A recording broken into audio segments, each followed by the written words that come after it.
오늘 이 본문은 지난주 금요일 새벽 예배 때 사용해서 말씀을 전했던 본문입니다. 오늘 수요 예배도 이 말씀이 합당할 것이라 생각이 들어서 조금 수정하고 또 살을 붙여서 선포하게 되었습니다. 오늘 하나님이 주시는 말씀, 남이 들어야 할 말씀이 아니라 내게 주시는 말씀으로 듣고 아멘 하고 돌아가시는 여러분과 저의 삶이 되시기를 주님의 이름으로 축원합니다. 오늘 보면 11절 12절을 보시면 둘째 해 둘째 달 스무날에 구름이 증거의 성막에서 떠오르매 이스라엘 자손이 시내 광야에서 출발하여 자기 길을 가더니, 그렇게 기록합니다. 구름이 떠오르자 이스라엘 백성이 행진을 시작했다라고 표현해주고 있습니다. 구름이 떠오르자 말입니다. 구름의 이동, 그것과 이스라엘 백성의 행진이 밀접한 관계가 있음을 우리는 알게 됩니다. 오늘 본문을 보시면 이스라엘 백성이 이 구름을 통해서 행진하는 모습만 보여주지만 한 장만 뒤로 넘어가 보면 이 구름이 이스라엘 백성의 행진을 알려주며 또 멈춤도 알려주는 것을 볼 수 있습니다.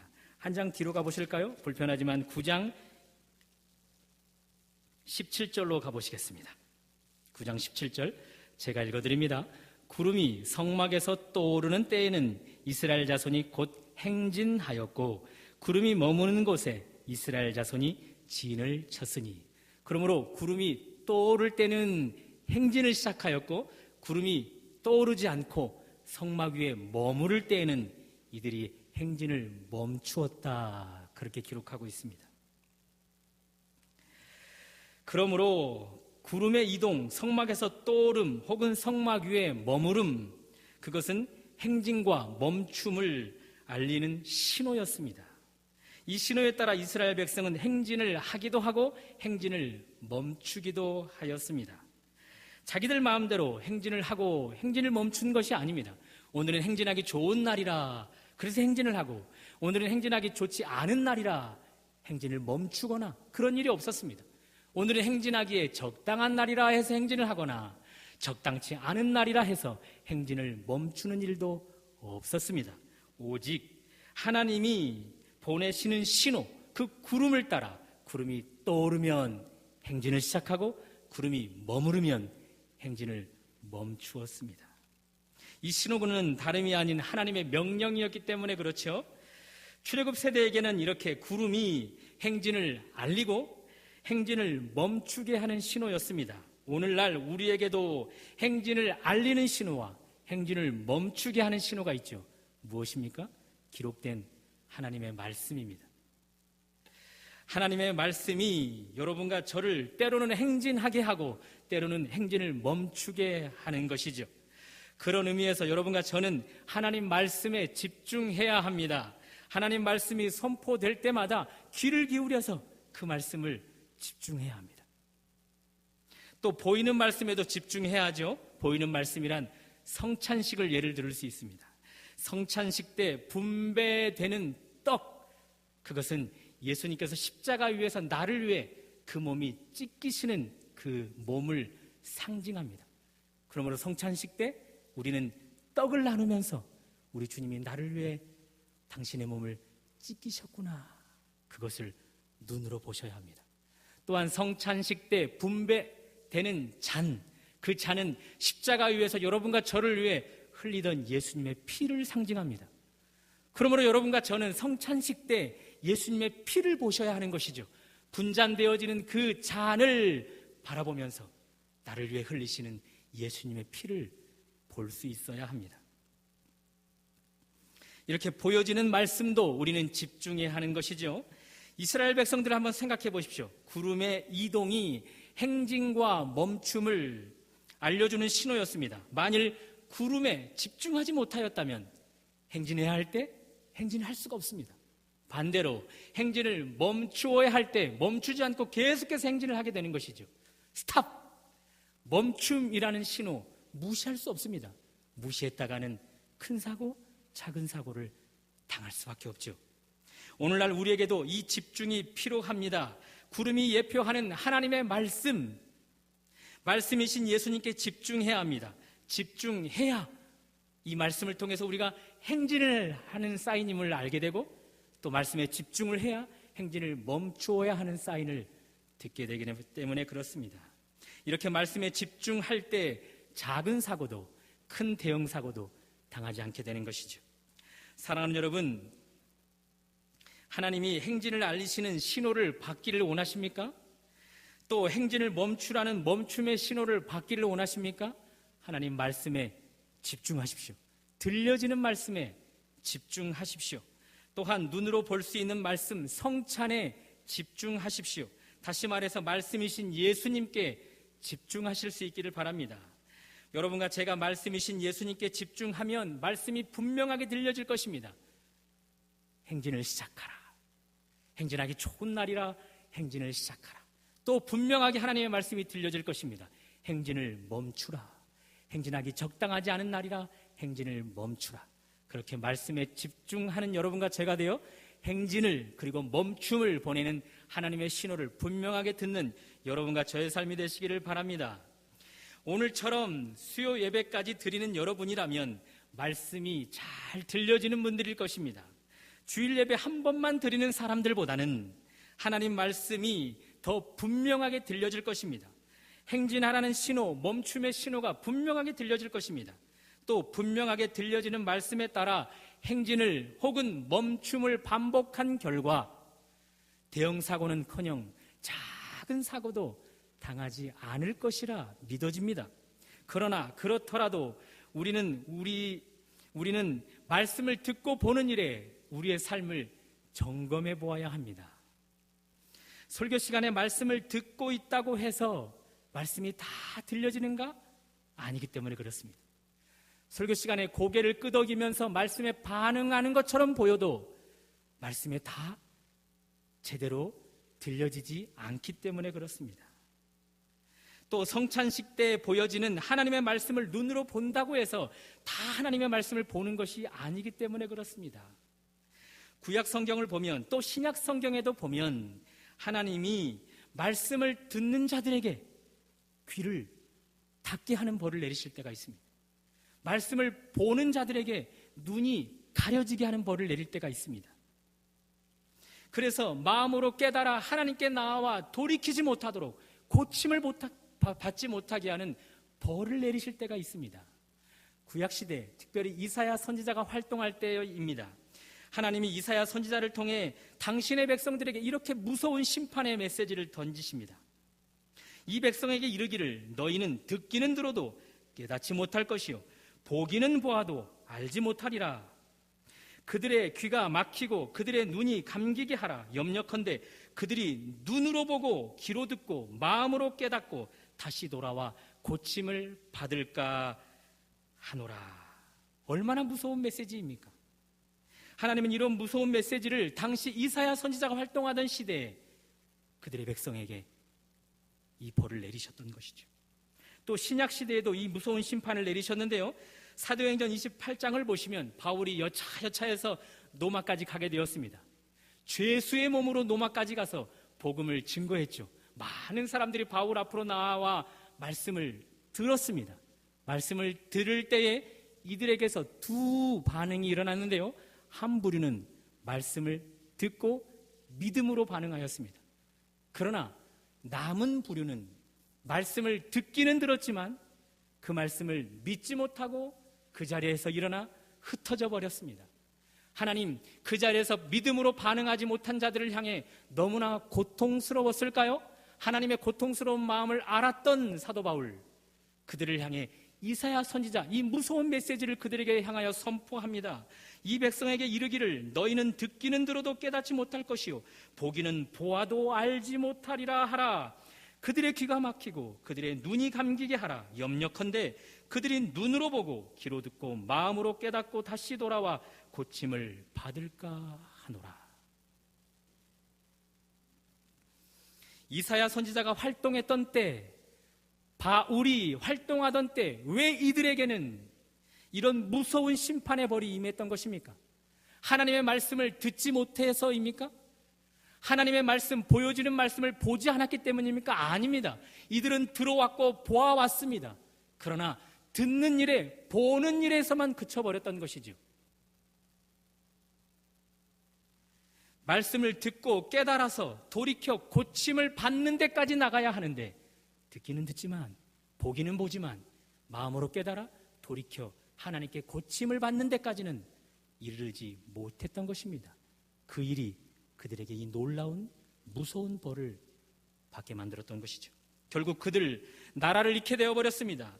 원수의 칼에 사랑하는 가족이 살해당하며 비명을 지를 때 그들의 귀, 말씀을 들어야 할 그 귀로 사랑하는 가족들의 비명소리를 듣게 되었습니다. 포로로 끌려가는 내내, 또 포로 생활을 하는 내내 그들의 사랑하는 가족들이 당하는 고통을 말씀을 보아야 할 눈으로 볼 수밖에 없었습니다. 사랑하는 여러분, 하나님의 말씀이 들려지십니까? 참으로 감사할 일입니다. 또 성찬식 때 하나님의 말씀이 분명하게 보여지십니까? 너무나 감사할 일입니다. 성찬식 때 떡과 잔이 나를 위한 주님의 살로, 주님의 피로 보여진다면, 그 일로 감격이 있고 그 일로 눈물이 흐른다면 너무나 감격해야 할 일입니다. 그러나 우리는 거기서 멈춰야 할 것이 아니라 한 걸음 더 나아가 보아야 합니다. 내 삶에 들은 말씀, 눈으로 본 말씀을 마음으로 깨달아 돌이켜 하나님께 고침을 받는 데까지 나아가고 있는가? 보고 들은 말씀이 오늘의 나를 바꾸고 있는가? 보고 들은 말씀이 오늘의 나를 변화시켜 가고 있는가? 거기까지 나아가서 점검해 보아야 하는 것이죠. 하나님께서 이사야 시대에 내리셨던 벌, 보기는 보아도 깨닫지 못하는, 눈으로, 귀로 듣기는 들어도 깨닫지 못하는 벌, 그 벌이 우리에게 임하지 않으려면 보는 데서, 듣는 데서 그치는 것이 아니라 돌이켜 하나님께 고침을 받는 부분까지 나아가야 하는 것이죠. 그러므로 여러분, 점검해야 합니다. 말씀을 듣는 일에만 집중하는 것이 아니라 나를 고치고 변화시키는 일에 집중하여 돌이켜셔야만 하는 것이죠. 여러분과 제가 이렇게 말씀을 듣고 돌이킴으로 말미암아 행진을 시작하라, 행진을 멈추라, 그 하나님의 말씀이 분명하게 들려지는 여러분과 제가 되시기를 주님의 이름으로 축원합니다. 하나님은 이렇게 구름이 떠오르게 할 때 그들에게 행진을 시작하라 신호를 보내드렸습니다. 또 구름이 성막 위에 머물게 하셔서 행진을 멈추라라고 신호를 보냈습니다. 그렇다면 이제 우리는 이런 질문을 해보아야 합니다. 이 행진의 신호가 언제 이 백성들에게 허락되었는가? 오늘 성경은 친절하게 그 날짜를 명시해주고 있는데요, 11절을 다시 한번 보시면 둘째 해, 둘째 달, 스무 날에 구름이 증거의 성막에서 떠오르매. 둘째 해, 둘째 달, 스무 날입니다. 이 날짜는 이스라엘 백성들이 애굽에서 탈출해온 날을 기록하고 있는 것입니다. 애굽에서 탈출해온 날이 둘째 해가 되었습니다. 둘째 달이 되었습니다. 스무 날이 되었습니다. 그렇다면 왜 굳이 이날 행진을 알리는 신호를 하나님이 허락하셨던 것일까요? 둘째 해, 둘째 달, 19날에는 할 수 없었을까요? 둘째 해, 열흘날에 하면 안 되었을까요? 왜 굳이 둘째 해, 둘째 달, 스무 날에야 이 행진 명령을 이들에게 허락하셨을까요?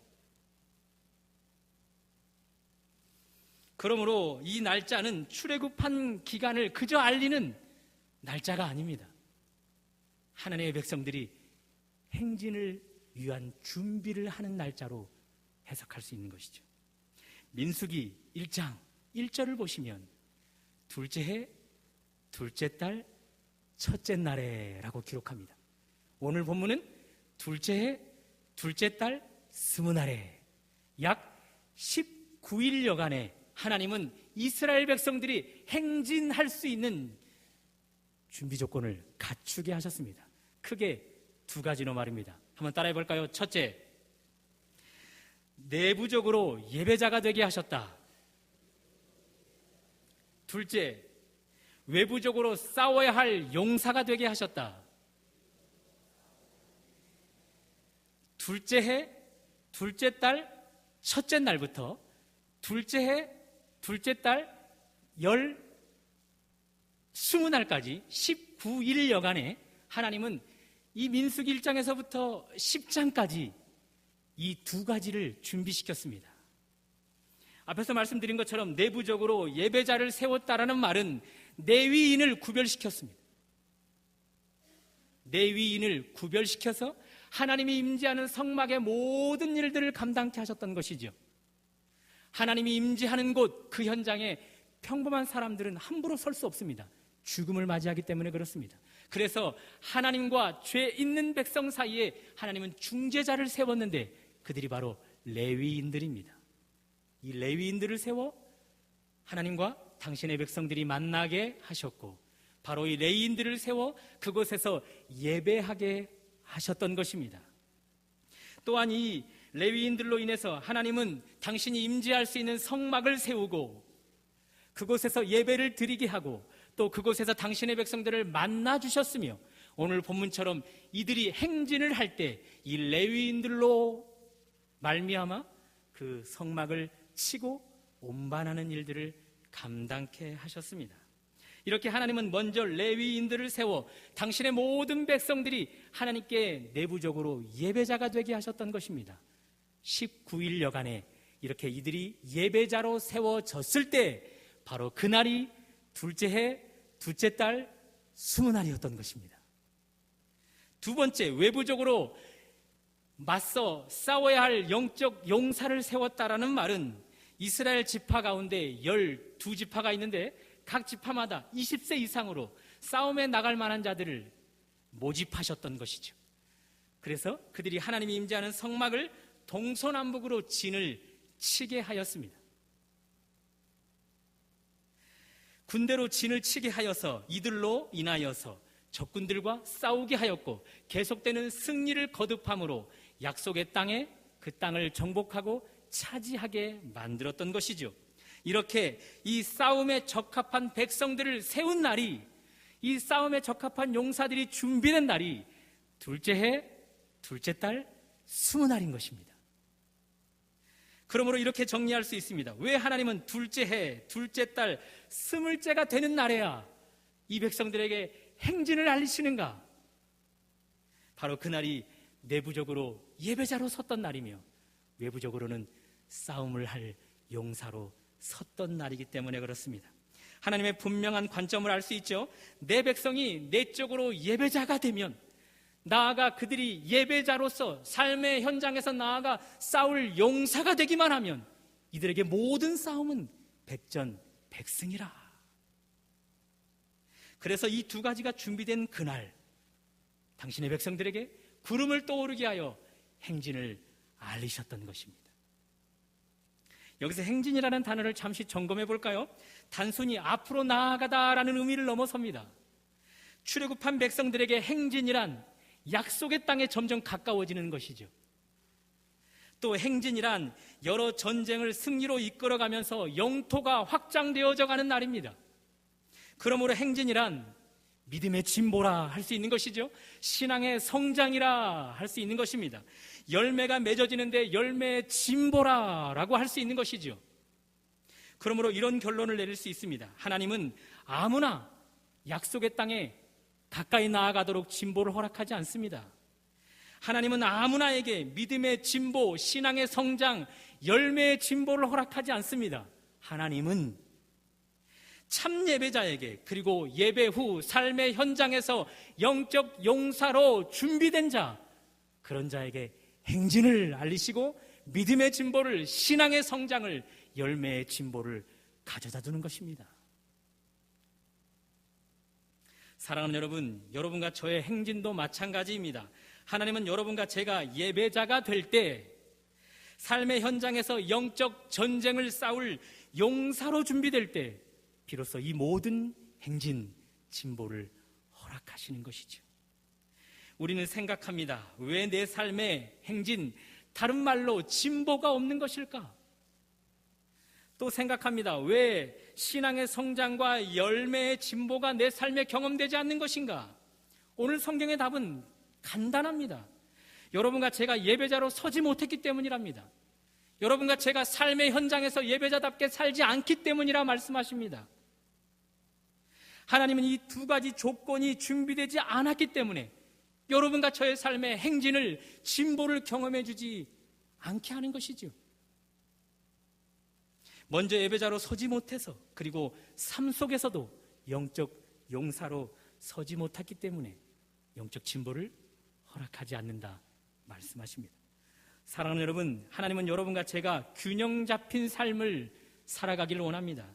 하나님께 예배하는 일만 잘하는 자가 아니라 예배 후 삶 속에서도 예배자로 살아갈 것을 요청하고 계십니다.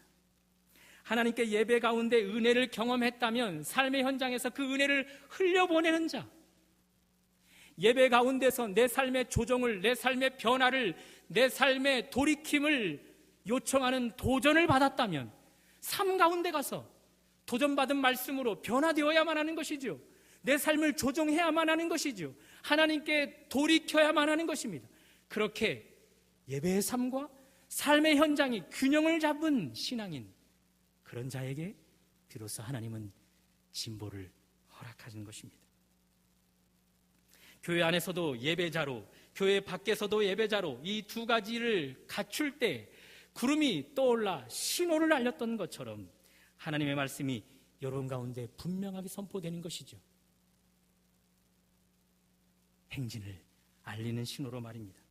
또 행진을 멈추라고 말입니다. 그 결과 신앙의 성숙, 믿음의 진보, 열매의 진보가 경험되는 것입니다.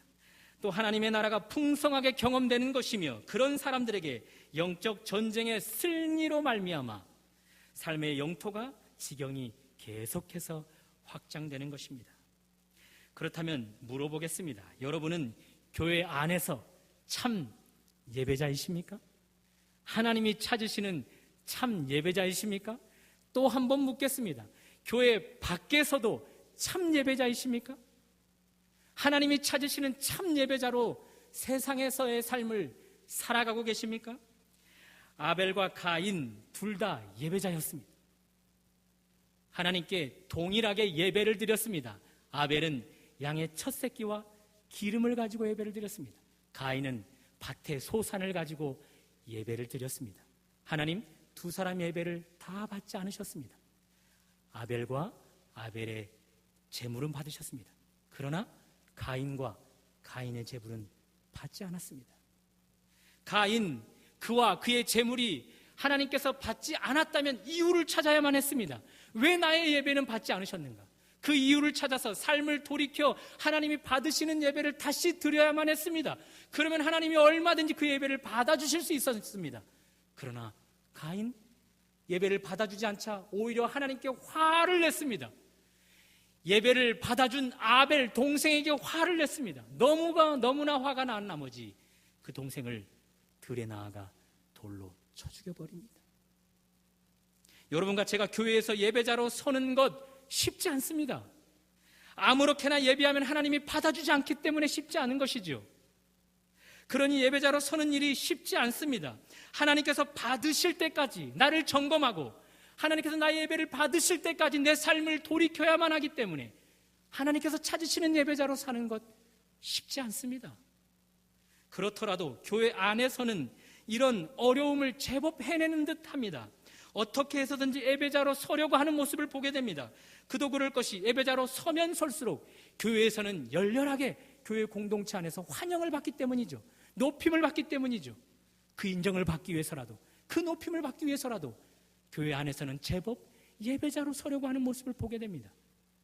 그러나 교회 밖은요, 세상 속은요, 삶의 현장에서는 예배자로 살아가는 것 훨씬 더 어렵습니다. 삶의 현장에서 예배자로 서면 설수록 박해가, 핍박이 심해지기 때문에 그렇습니다. 내부적으로 철저하게 예배자의 삶을 살았던 요셉,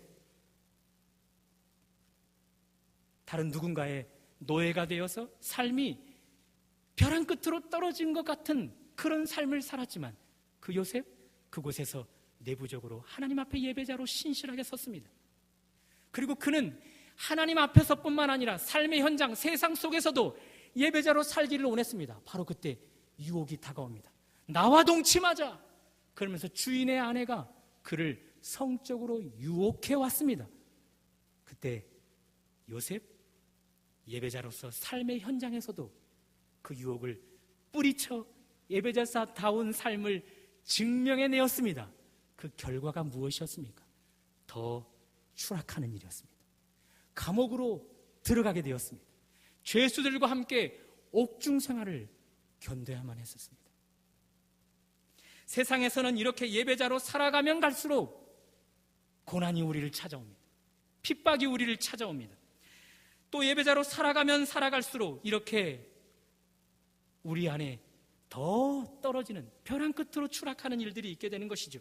그래서 우리는 갈등합니다. 교회 내에서, 교회 밖에서 예배자로 살아가는 것, 이 일에 갈등을 할 수밖에 없습니다. 사울 왕에게 선지자 사무엘의 명령이 떨어졌습니다. 블레셋과 맞서 싸우라.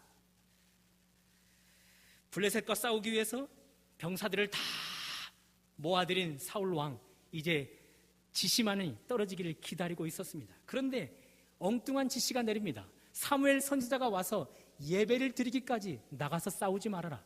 7일간을 기다리라. 예배를 드린 이후에 싸우면 그 전쟁 가운데 승리할 것이라. 하루 이틀 그 7일 기간을 채워가고 있는 과정 가운데 사울 왕, 그들의 병사들이 사기가 떨어지기 시작합니다. 하나 둘 블레셋 앞에서 사기를 잃어가고 하나 둘 달아나 흩어지기 시작합니다. 사울 왕 갈등하기 시작했습니다. 꼭 선지자를 기다려야만 하는가? 꼭 선지자를 통해 예배를 집례받아야 하는가? 다 좋다.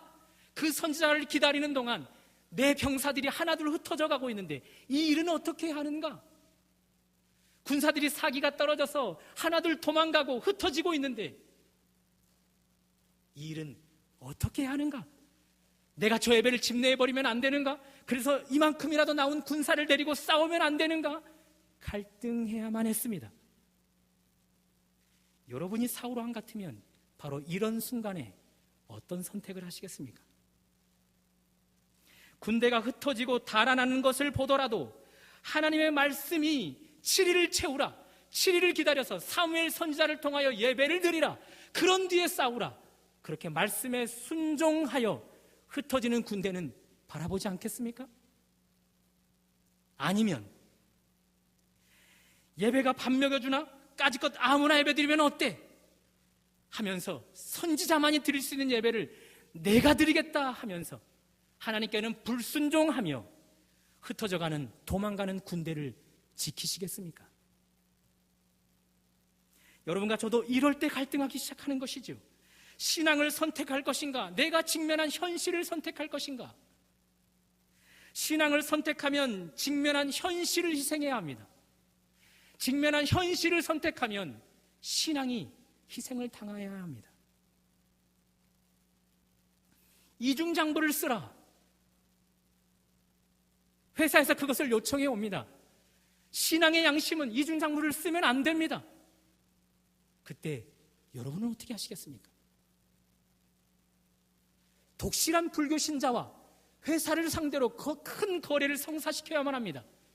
그가 불교 신자이기 때문에 잠깐만 기독교인인 저의 정체성을 감추면 됩니다.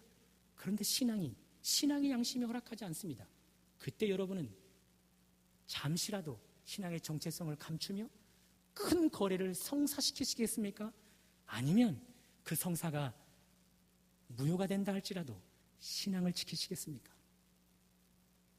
억울한 일을 당했습니다. 다행히도 내 편이 되어주겠다는 사람들이 몇몇 세워졌습니다. 그들이 증언만 해주면 이 억울한 일 누명을 벗을 수 있습니다. 그런데 그들이 제안해 오기를 내가 증명하는 날, 우리가 증명하려고 하는 날이 주일이라 예배 한 번만 빠져라 라고 요청해 온다면 여러분은 오해를 벗기 위해서 주일 예배를 빠지고 그들을 증인으로 세우시겠습니까?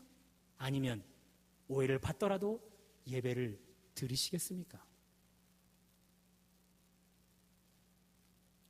사랑하는 여러분, 오늘 본문은 굉장히 중요한 메시지를 우리에게 던져주고 있습니다. 구름이 아무 때나 떠오르지 않았습니다. 그저 평범한 날에 떠오르는 것이 아니라 하나님의 백성들이 예배자로 준비되었을 때, 하나님의 백성들이 영적 용사로 싸울 자로 준비되었을 때, 그때야 비로소 구름이 떠올랐습니다. 여러분과 제가 살아가는 오늘날에도 마찬가지입니다. 하나님이 아무에게나 진보를 허락하는 것이 아닙니다. 믿음의 진보, 열매의 진보를 허락하는 것이 아닙니다. 교회 안에서 예배자로 서는 자, 교회 밖에서도 예배자로 살아가는 자, 그런 자에게 비로소 구름이 성막에서 떠오르듯 행진을 알리는 신호, 진보를 알리는 신호가 허락되는 것이죠. 사랑하는 예배자 여러분, 수요일도 오늘 이 밤도 이렇게 예배자로 살아가고 계시는 여러분, 믿음의 진보를 위한 50%를 달성하였습니다. 교회 안에서 예배자로 살았기 때문에 말입니다. 이제 남은 50%, 내일의 삶을 현장에 나아가 예배자로 살아가야 할 50%의 삶이 남았습니다.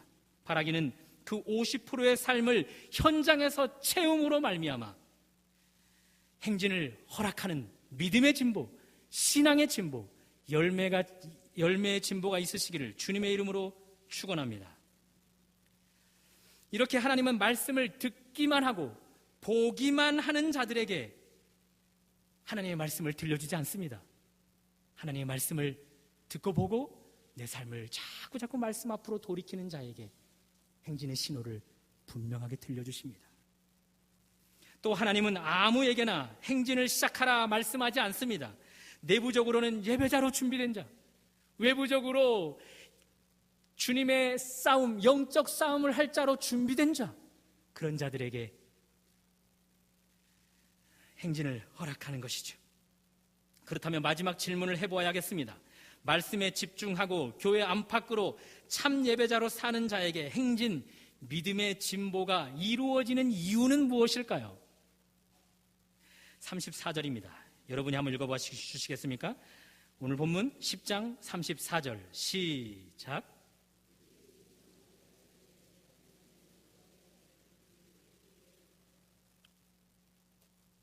그들이 진영을 떠날 때, 다시 말씀드려서 행진할 때에 라는 말로 표현할 수 있죠. 행진할 때에 어떤 일이 있었습니까? 여호와의 구름이 그 위에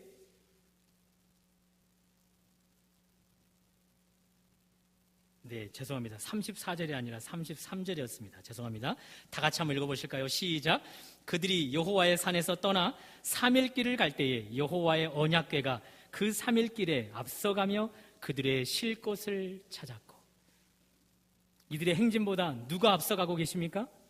하나님이십니다. 하나님의 궤로 상징되는 하나님이 앞서가고 계십니다. 그리고 이들의 쉴 곳을 누가 앞서가며 찾으십니까? 하나님이십니다.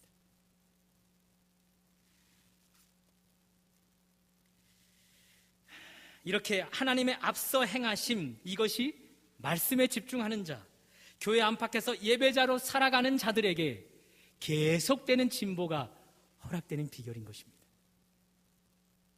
교회 안팎으로 참 예배자로 살아가 신앙의 균형을 잡으신 여러분, 오늘 33절의 말씀이 여러분의 것이 될 수 있기를 바랍니다. 여러분과 제가 행진을 시작할 때 앞서 행하시는 하나님의 손길이 경험될 수 있기를 바랍니다. 피해야 할 곳을 미리 앞서 인지케 하시는 하나님의 손길을 경험하시고, 우리에게 도움이 되어야만 하는 장애물은 만나게 하시지만 불필요한 모든 장애물은 앞서 행하시며 제거하시는 하나님의 손길도 경험하실 수 있기를 바랍니다. 또 우리가 행진할 때 앞서 행하시는 하나님으로 말미암아 이 길일까? 저 길일까? 이 사람일까? 저 사람일까?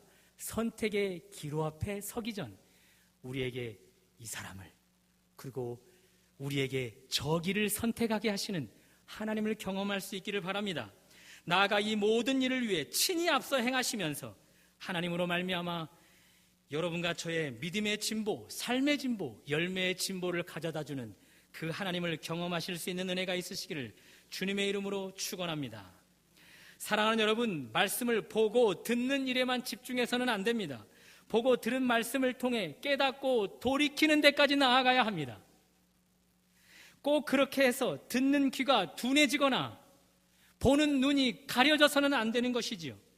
그렇게 할 때 하나님의 말씀, 행진을 시작하라, 행진을 멈추라, 그 명령을 우리는 분명하게 들을 수 있어야 합니다. 또 여러분, 교회 안에서만 예배자로 살아서는 안 됩니다. 삶의 현장에서 더더욱 예배자로 살아가야 합니다.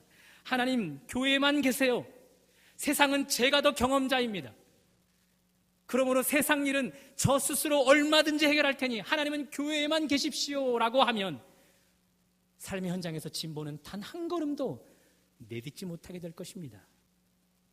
그러므로 그런 자세보다는 하나님, 교회 안에서뿐만 아니라 교회 밖에서도 예배자로 살기를 원합니다. 하나님이 찾으시는 예배자로 교회 안에서뿐만 아니라 밖에서도 살기를 원합니다. 그렇게 고백하고 삶으로 증명하셔서 행진을 시작하라 라는 그 명령이, 진보를 시작하라 라는 그 명령이 여러분과 저에게 떨어지기를 주님의 이름으로 축원합니다. 특히 여러분, 우리의 행진, 진보가 실패치 않는 이유는 우리에게 있지 않습니다. 하나님께 있습니다. 앞서 행하시는 하나님께 있습니다. 바라기는 오늘부터 친히 앞서 행하시는 하나님을 경험할 수 있으면 좋겠습니다. 행진하는 길마다 우뚝 솟아 있는 높은 산이 있다면 비로시에 그 산을 낮추시는 하나님, 우리가 행진하여 나아가는 길에 낮은 길이 있다면 그 길을 평균을 맞추기 위해서 높이시는 하나님, 혹은 우리가 행진하여 나아갈 때 굽은 길을 만나면 그 굽은 길을 평탄하게 만들어주시는 그 하나님이 경험되실 수 있기를 바랍니다. 또 우리의 각자의 신앙의 수준에 꼭 맞는 시험, 우리의 신앙의 수준으로 반드시 뛰어넘을 수 있을 만한 그런 고난, 그런 것만을 만나게 하셔서 우리가 적극적으로 그 고난과 마주칠 때, 우리가 적극적으로 그 고난과 맞서려고 할 때 우리에게 피할 길을, 감당할 시험까지도 공급해 주시는 그 앞서 행하시는 하나님을 경험하시는 은혜가 있으시기를 주님의 이름으로 축원합니다.